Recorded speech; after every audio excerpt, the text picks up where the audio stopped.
Channel کو subscribe کریں، ساتھ میں بیل آئیکن ضرور دبا دیں تاکہ آنے والی ویڈیو کی نوٹیفیکیشن آپ کو ملتی رہے۔ سور آپ کے پاؤں سے اگر لگ جائے تو نہانا فرض نہیں ہے، جہاں لگا ہے وہاں دھو دے۔ کتا اگر پاخانہ کر دے آپ کے پاؤں میں تو نہانا فرض نہیں ہے، جہاں کتے کا پاخانہ ہے وہاں دھو دے، پاک ہو جائے گا۔ یہ جان لیجیے، پیشاب پاخانہ کرنے آپ گئے، پورا پیشاب لگ گیا لنگی میں اور پاؤں میں، نہانا فرض نہیں ہے، جہاں لگا ہے وہیں دھو دیں، آپ پاک ہو جائیں گے۔ باہر گئے پانی نہیں، اس پاخانہ کر لیں، آپ گھر آنے کے بعد دھو دیں، ناپاک نہیں، آپ پاک ہیں، جہاں لگا ہے دھو دیں۔ پیشاب کیا، پانی نہیں ہے، ڈھیلا نہیں ہے، جہاں دو چار قطرہ گرا ہے گھر آنے کے بعد وہاں دھو دیں، پاک ہے۔ اتنا جان کے رکھیے، ایک چیز ہے جس سے بندے کا انگ انگ ناپاک ہو جاتا ہے، کان کے اندر پانی ڈالنا، ناک کے اوپر پانی چڑھانا، یہ فرض ہوتا ہے۔ اور اس کے بعد بال کے ہر جڑوں میں، دانت کے ہر ریشے میں وہ کیا چیز ہے؟ وہی جو منی کا قطرہ نکلتا ہے، اس کے نکلنے کے بعد انگ انگ ناپاک ہو جاتا ہے، غسل فرض ہو جاتا ہے۔ اب وہ ایسا فرض ہوتا ہے کہ حلقے کے اندر پانی پہنچانا فرض، نرم ماسے میں پانی چڑھانا فرض، سر سے لے کے پاؤں تک ہر عضو میں ہر جگہ پانی پہنچانا فرض ہے۔ وہ ناپاک قطرہ جو ہمارے جسم سے نکلتا ہے منی کا، اس کے بعد ہی اس قدر غسل فرض ہوتا ہے۔ اس کے علاوہ دوسری جتنی چیزیں ہیں، پیشاب پاخانہ کتا کچھ بھی لگے، جہاں لگے وہاں دھو دے۔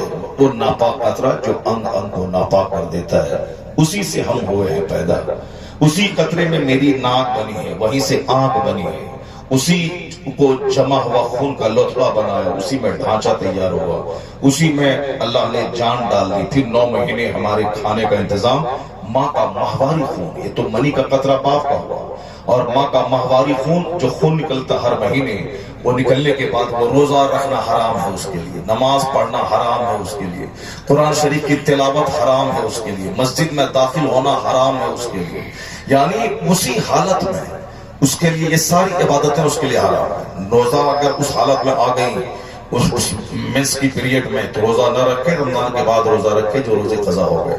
نماز چونکہ وہ ہر مہینے کی کمزوری ہے، اور نماز روزانہ پڑھنا، اسے نماز معاف ہے۔